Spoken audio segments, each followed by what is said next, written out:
Hey guys, so I figured I should come on here and give a quick writing update. Battery. Am I a real YouTuber if my battery doesn't die within a few seconds of me filming?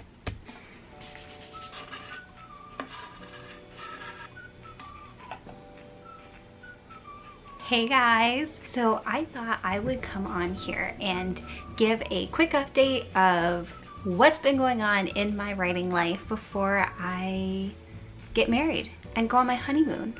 So that's what I'm gonna do. I get married in 3 days. Yeah, I don't believe it either. I feel like I wasn't even engaged that long, but that is not true. I've been engaged for 2.5 years, which is definitely longer than the average engagement, but it still went by, I wouldn't say it went by so fast, it just went by so fast very suddenly. You know, the first like 2 years of being engaged, I'm like, oh, this is great, I have all this time. And suddenly it turned 2020 and it was like, wait a second, the wedding is here, like it's happening. And now it's like, it's happening in 3 days. That doesn't seem real. That's not real. Okay, anyway, we're not gonna talk about that. I'm very excited, but it's like, I have so much to do. So as far as writing goes, like me putting my fictional creative words in my story, I've not been making a lot of progress with that, I admit. And if you've seen my Instagram story, I kind of talk about why a little bit has slowed down, at least for the last couple months. Which, feel free to follow me on Instagram. I'm trying to like use social media more. I mean, I use social media a lot, but I don't post a lot. I'm trying to post more. But what I've been doing instead is doing a lot of research for my upcoming thesis. So for those of you who don't know, I am in a creative writing program and I have my thesis, which starts in the fall. And this semester, I am taking a class called Crafting the Thesis, and it's all about doing the preliminary research for my thesis and writing like an essay sort of about a certain element of the craft that I have decided to dive deep into. And the thing I decided to dive deep into is what makes the first chapter, the first 3 chapters specifically, hook a reader. And for it, we had to pick 3 books that we felt we wanted to sort of base certain elements of our story on, whether it was, well, I'll explain the 3 books I picked. So I picked to study this semester Harry Potter and the Sorcerer's Stone. This is my version. I love it. It's like a cute little pocket version. My Harry Potter series is so mismatched, like the ones I own, and I love that it's mismatched. It's unique. I have like the 2 pocket series like these, and then 3 and 4 paperbacks, and then 5 through 7 are the hardbacks. It's my collection. The other one I'm doing is Twilight, and before you groan, hold on. And then the last one I'm doing, which is also something I posted about on Instagram, I haven't actually read this series yet, so I'm reading it for the first time, The Lightning Thief by Rick Riordan, so it's the Percy Jackson series. So these are the 3 books I've decided to study the first 3 chapters of and take note on what makes them the bestsellers that they are and why they hooked so many readers so quickly and in such a huge way. So for selecting the books I wanted to study, it was really important to me that they were in my genre, which is young adult. Harry Potter and The Lightning Thief, technically, I think the Harry Potter series, I would classify it as young adult, but the first few are definitely more middle grade written. And The Lightning Thief, I believe, is pretty undeniably middle grade, but for the sake of the elements of middle grade and YA, I think they're similar enough. So, and then Twilight, of course, is young adult. So, essentially, I also wanted to make sure it was the same genre as far as like adventure fantasy, because that is also the same genre that I am writing my book in. And another thing, they are all part of a series with a large amount of world building. And they are also contemporary fantasy, where they open in sort of like a realistic world, but there's fantastical elements that we learn about, which is, again, the same as my series. So some of the things that I'm looking at in the first few chapters are, how do they sew in this ginormous world that is within these stories?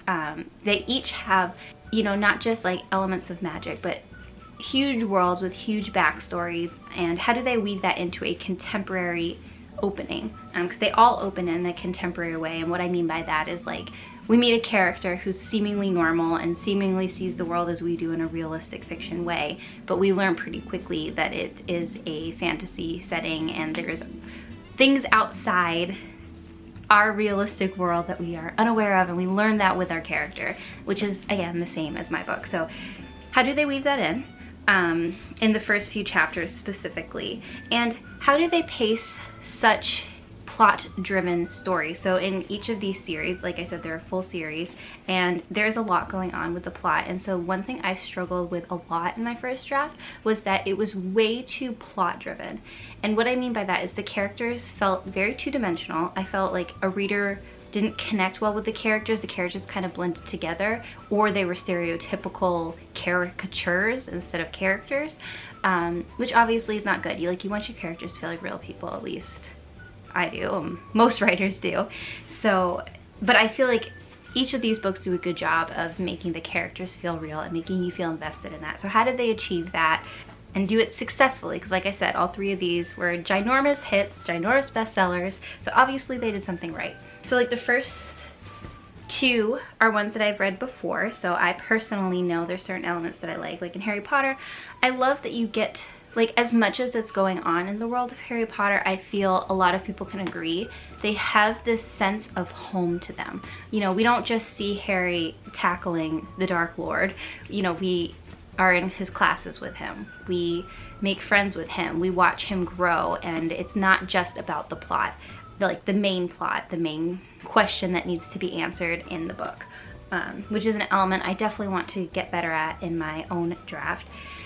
Twilight, I really enjoy how much you get to know the character, at least in the beginning. So one thing I find really fascinating about Twilight, and for anyone who hasn't read Twilight, stay with me. It is a very addicting read. Like, even people who aren't a huge fan of the message maybe that it portrays with this controlling young love, I haven't met very many people who said that they got bored of the beginning. Like, the beginning, like, you just can't put it down. It has that quality to it, and yet there is no fantasy element until pretty late in the book that we learn that there are like vampires and things like that, spoiler alert. And like, we don't even meet Edward right away either. Like, it's just this girl who has moved to a new town who feels like she doesn't fit in, and like, you know, you hear that and you think, oh, that's just really common trope, like there's nothing interesting about that, and yet you can't stop reading. So like, what is it about Twilight that hooks you right away? Like, how does she draw you into this character who on surface level seems boring even by the character's own definition, and yet we are so invested in her story and in her growth? So that's something I want to do deep dive into, because if I can figure out how to master that, doing good. And then finally, The Lightning Thief. I've actually had a lot of people recommend this to me just because, you know, it's got that big cast of characters, I believe. It revolves around sort of a legend that already exists. So, I mean, in this case, it's like the Greek gods, I think. I haven't read the series, so anything I say might not be true, because I'm trying to like read it with really virgin eyes. But like, my story also takes on an established legend, and so, you know, how does he deal with that? How does he educate the reader about these legends without sounding like info dumpy? And so it's kind of exciting for me to read this in a, like I said, as like a virgin reader, because I'm not going to read the first few chapters with biased knowledge of already knowing what happens in the story. I can read it and really see it clearly for what it's doing right now. I've been picking up on what I'm guessing are foreshadowings and things like that, and I've been taking extensive notes while I read it, which has just been a really fun experience. So that is what I've been doing, and I think technically it's not due for a couple weeks, but since I'm getting married, I'm doing it early. I'm gonna go through each of these, at least the first chapter, and do sort of like a preliminary deep dive into certain elements and noticing certain things as far as, like I said, how they do the world building, how they introduce the character. And this is something too that I kind of talked about last semester during my independent study, because it's something that my independent study director wanted me to improve upon with my first few chapters, and I think I did, was getting to know the character before the main action happens. So what's the character's personality? What are the character's daily worries? What is their goals? You know, who is this person before this inciting incident takes place? Like, and that is a common thing I mean, it's common in adult fiction sometimes, but sometimes adult fiction, especially like thrillers, they do just jump right into the action. But specifically with young adult is very heavy, at least in my experience that I've seen, on character and character growth. That's one of the things that categorizes young adult, is this coming of age of these characters, because with young adult you have people who are young adults, and so you expect to sort of see them grow and mature within the story, and so you have to kind of get to know, it's really important to get to know the character, who they are, and their limitations in the beginning so that we can watch them grow. And character growth is important in all novels, don't get me wrong, but it's not that same coming of age type story. So I feel like I'm trying to say a lot, but I don't know if my message is coming across clear, so you'll just have to wait for my final results. But that is what I've been working on the last really month, because I started classes end of January, so I guess even less than a month. No, a month, it's almost the end of February. Wow, oh my god, yeah, I'm getting married. So that's what I've been working on this month. It's been really cool to sort of read analytically. My first class ever that I took in my program, we had to read a book called Reading Like a Writer, right? Or is it Reading Like a Writer, yeah, and it's all about how to analyze books from a writer's standpoint and how to take away from them.